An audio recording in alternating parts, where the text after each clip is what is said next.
In 1908, something exploded over Siberia with the force of 1,000 atomic bombs, and yet there was no crater. The morning of June 30th, 1908 began like any other in the remote forests near the Podkamennaya Tunguska River in central Siberia. The region was vast, isolated, and almost untouched by modern civilization. Sparse settlements of Evenki reindeer herders moved quietly through the endless taiga, unaware that within minutes the sky itself would tear open. At approximately 7:17 in the morning, witnesses reported seeing a brilliant blue-white light streaking across the sky. Some described it as brighter than the sun. Others said the ground trembled before the sound even reached them. Then came the blast, a shock wave so powerful it flattened an estimated 80 million trees across more than 2,000 square kilometers of forest. People were thrown to the ground hundreds of kilometers away. Windows shattered in towns far beyond the epicenter. The sky glowed at night for days afterward, so bright in parts of Europe that people could read newspapers outdoors at midnight. And yet when scientists eventually reached the site years later, they found something deeply unsettling. There was no crater, no impact hole, no obvious meteorite fragments scattered across the forest floor. Just a vast radial pattern of trees knocked down like matchsticks, all pointing away from a central point in the sky. At the center, strangely, some trees were still standing. Their branches burned off, their trunks scorched, but upright. It looked less like something had struck the earth and more like something had exploded above it. For years, the event remained largely unknown outside Russia. The world was distracted by wars, revolutions, and political upheaval. It was not until 1927 that Russian scientist Leonid Kulik organized the first major expedition to investigate the site. What he found only deepened the mystery. The devastation was enormous, but there was still no crater, no obvious debris field, no metallic fragments large enough to clearly identify the object responsible. Kulik believed it was a meteorite that exploded in the atmosphere before impact, what scientists now call an airburst. The theory seemed reasonable. A large space rock entering Earth's atmosphere at tremendous speed could detonate mid-air, releasing catastrophic energy without leaving a traditional crater. But here is where the questions begin. If it was a meteorite, where are the fragments? Why were there no large pieces recovered? Why did some eyewitnesses describe multiple flashes? Why did others report strange sounds before the explosion?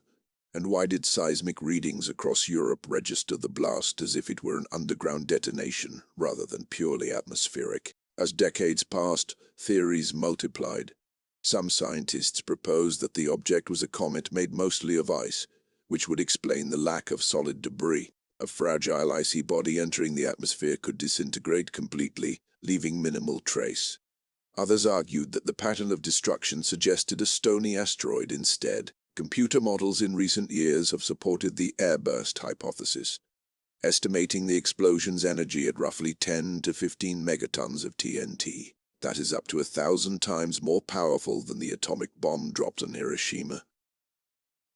And yet, unlike a nuclear explosion, there was no radiation spike recorded in tree rings or soil samples. But conspiracy theories did not wait for science to settle the debate. Some claimed the Tunguska explosion was an experimental energy weapon test by the Russian Empire, though there is no historical evidence to support such advanced technology in 1908. Others suggested it was a failed experiment by Nikola Tesla, pointing to his work on wireless energy transmission at Wardenclyffe Tower. The idea that Tesla accidentally discharged a massive beam of energy across the globe captured imaginations, but no documentation links him to Siberia that morning. More extreme theories ventured beyond Earth entirely. Some proposed that an alien spacecraft exploded mid-air, either by accident or intentional self-destruction, to avoid crashing into populated areas. Supporters of this idea point to the lack of debris and the unusual reports of glowing skies. There were even whispers during the Cold War that Tunguska represented an early nuclear event of unknown origin. However, scientific testing has repeatedly failed to detect radioactive signatures consistent with a nuclear device. Still, what makes Tunguska so compelling is not just the scale of destruction, it is the absence. No crater, no obvious object, no single piece of undeniable proof held up for the world to see.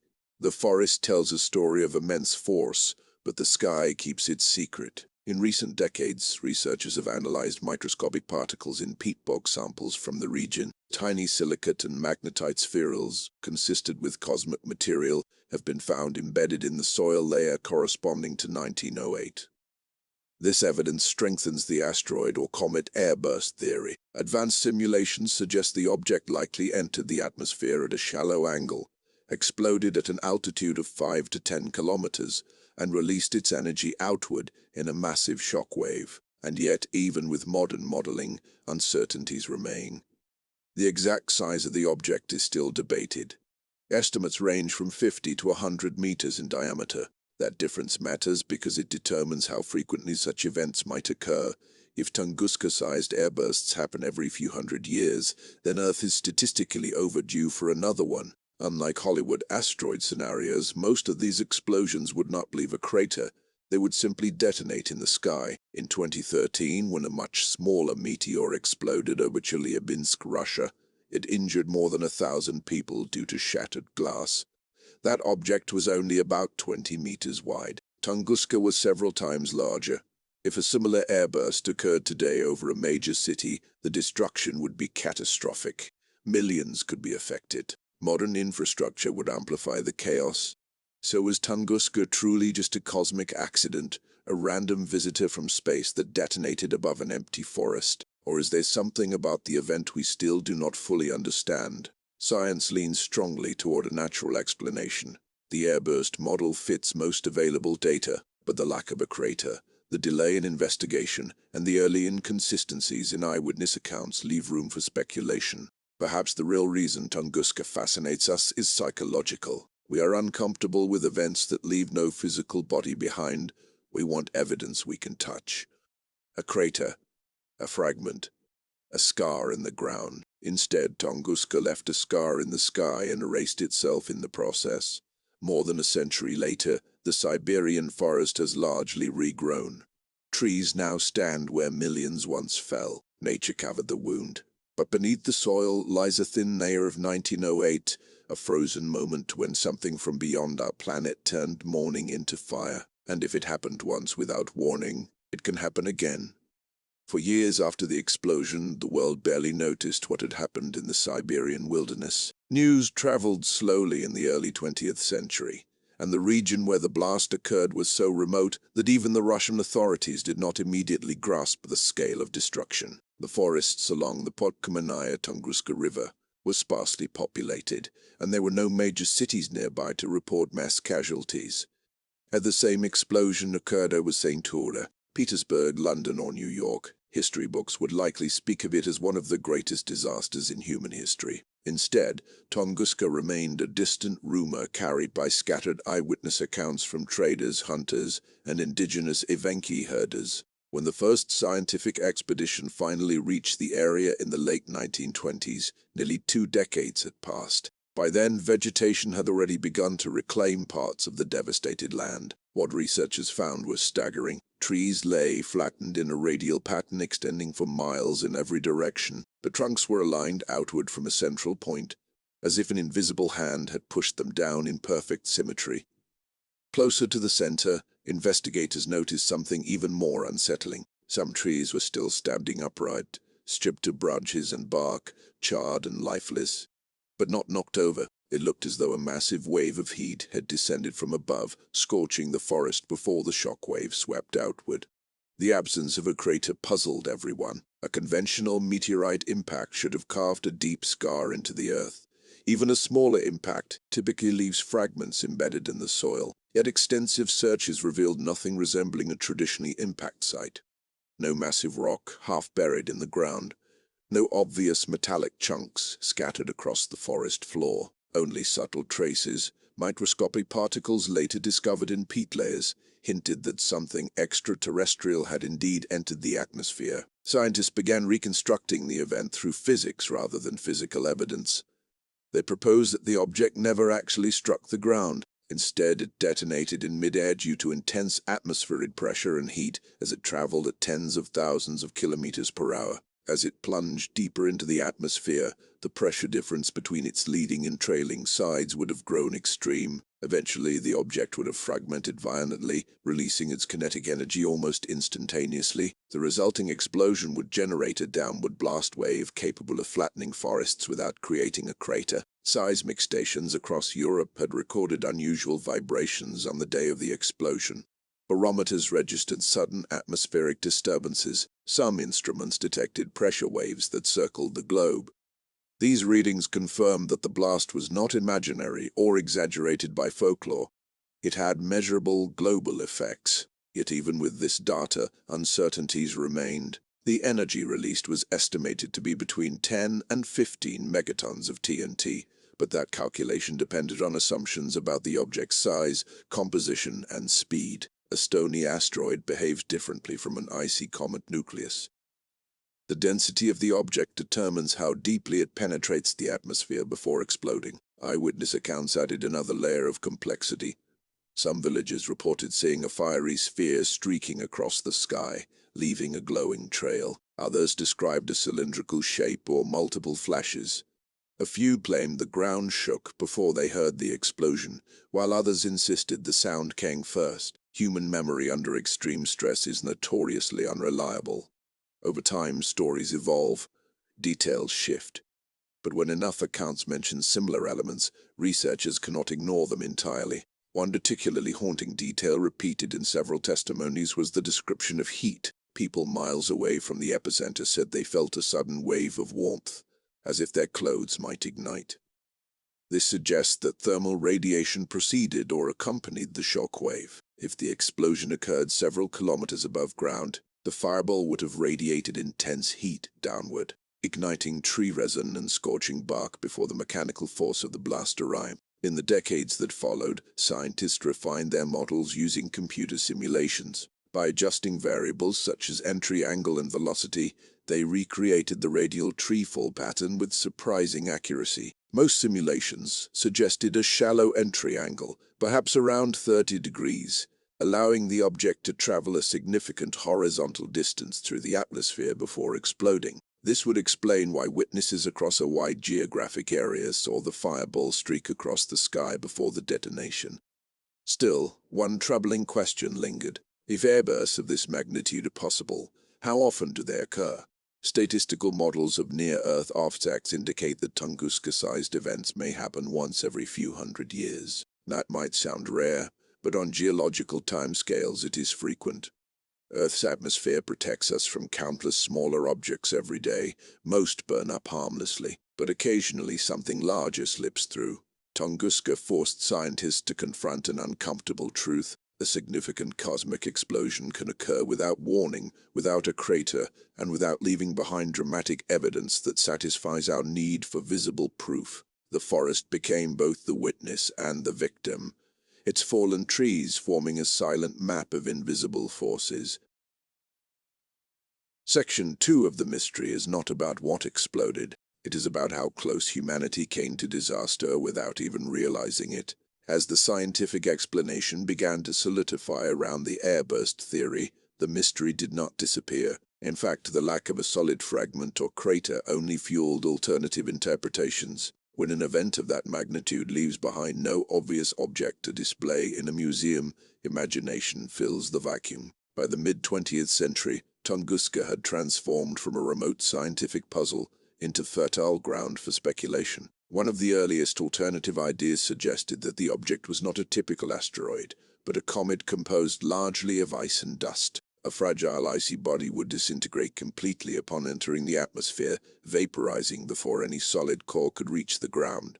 This explanation accounted for the absence of large debris. It also offered a reason for the luminous night skies reported across Europe in the days following the explosion. High-altitude ice particles and dust could have scattered sunlight long after the blast itself had faded. Yet critics argued that a comet nucleus would likely break apart at a much higher altitude, producing a different damage pattern on the ground.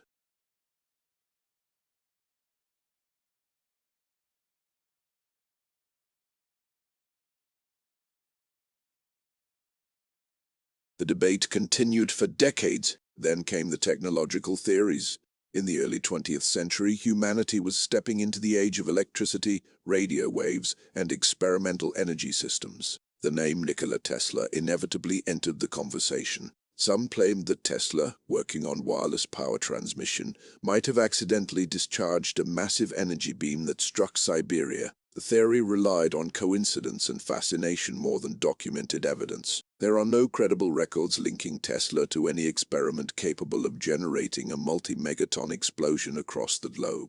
Yet the idea persisted because it blended science with mystery, a powerful combination in the public imagination. More dramatic theories propose something not of this world. According to these claims, an alien spacecraft may have exploded in Earth's atmosphere, either due to mechanical failure or as a deliberate act to avoid crashing into populated regions. Supporters pointed to the absence of debris as proof of advanced technology capable of self-destruction. They cited eyewitness accounts describing unusual shapes or multiple flashes, but no physical evidence has ever supported the presence of extraterrestrial machinery. No alloy fragments beyond ordinary cosmic material have been recovered. Still, the narrative survives in books, documentaries, and online forums because it transforms a natural disaster into a cosmic encounter. During the Cold War, another interpretation emerged. Some speculated that Tunguska was an early nuclear event, possibly the accidental detonation of an unknown device or a natural nuclear reaction in the atmosphere. This theory gained temporary traction when researchers examined tree rings and soil samples for unusual isotopes. However, detailed studies consistently failed to reveal radiation patterns consistent with a nuclear explosion. The isotopic signatures found in the area align far more closely with high-energy cosmic material than with man-made atomic reactions. What makes these theories resilient is not the strength of their evidence, but the gaps in certainty surrounding the event. Tunguska occurred at a time when global communication was limited and scientific monitoring networks were sparse. There were no satellites to record the fireball, no high-speed cameras capturing the object's descent. Seismic instruments were few and far between.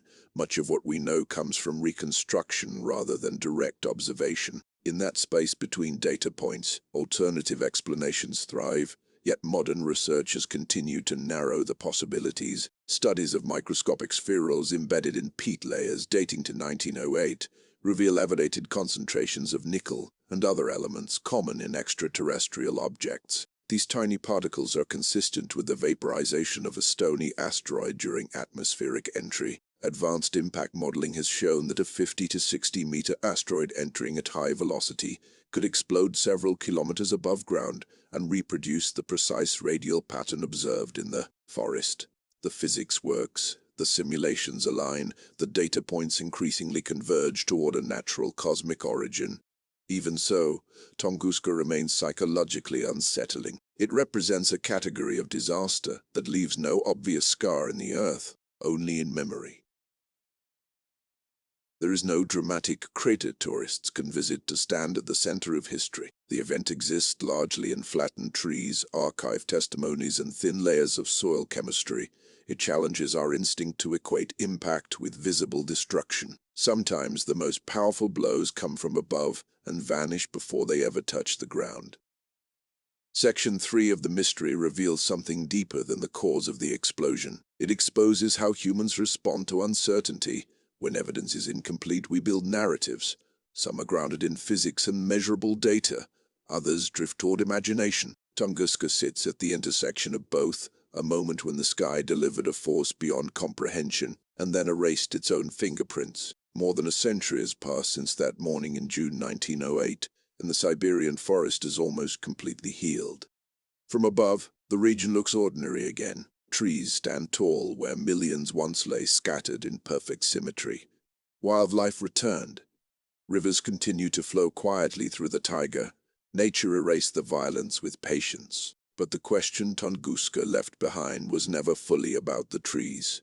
It was about vulnerability. Tunguska proved that Earth does not need to be struck directly to suffer devastation. An object does not have to carve a crater to change history. It only needs the right angle, the right speed, and the wrong location. If the same explosion had occurred a few hours later, when Earth's rotation placed a major city beneath it, the 20th century might have begun very differently. Entire urban centers could have vanished in seconds. Governments might have blamed one another, Wars could have ignited over a misunderstanding of what had fallen from the sky. Instead, the blast chose isolation. It detonated over forest instead of civilization. That accident of geography allowed humanity to treat it as a scientific puzzle rather than a global catastrophe. But the physics that govern Tunguska has not disappeared. Near-Earth objects still cross our planet's orbit. Smaller airbursts occur more often than most people realize. In 2013, a much smaller object exploded over Chelyabinsk, injuring over 1,000 people, primarily from shattered glass. That object was only a fraction of the size estimated for Tunguska. It was a reminder that the sky is not empty. Today, space agencies track thousands of asteroids, calculating trajectories and probabilities. Telescopes scan the darkness nightly, searching for faint moving points of light. Early warning systems improve every year. Yet even now, detection is not perfect. Objects approaching from certain angles can evade observation until they are dangerously close. Tunguska happened without warning, because in 1908 there was no way to see it coming. The unsettling truth is that even in the 21st century, our protection is not absolute. And still, despite improved science and stronger evidence pointing toward a natural airburst, the mystery lingers in public consciousness. Perhaps because Tunguska feels like a message written in a language we only partially understand. It reminds us that the universe operates on scales of energy and indifference far beyond human politics or ambition. In one silent morning, a fragment of cosmic debris released more power than most weapons humanity had ever imagined at that time. It did not ask permission. It did not announce itself. It simply arrived. There is something haunting about an explosion that leaves no crater, a wound without a visible scar, a disaster that proves itself only through patterns and probabilities. Tunguska forces us to confront the idea that the greatest forces acting on our world are not always visible and not always preventable. It is both a solved case and an open question. Science explains most of it, but emotionally it still feels incomplete. The forest fell in seconds, the sky flashed white, the shockwaves circled the planet, and then silence. Tunguska was not an invasion, not a secret weapon, not the end of the world. It was something both simpler and more terrifying, a reminder that we live beneath a sky filled with moving stones, and every so often one of them finds us. The blast left no crater, but it left a warning,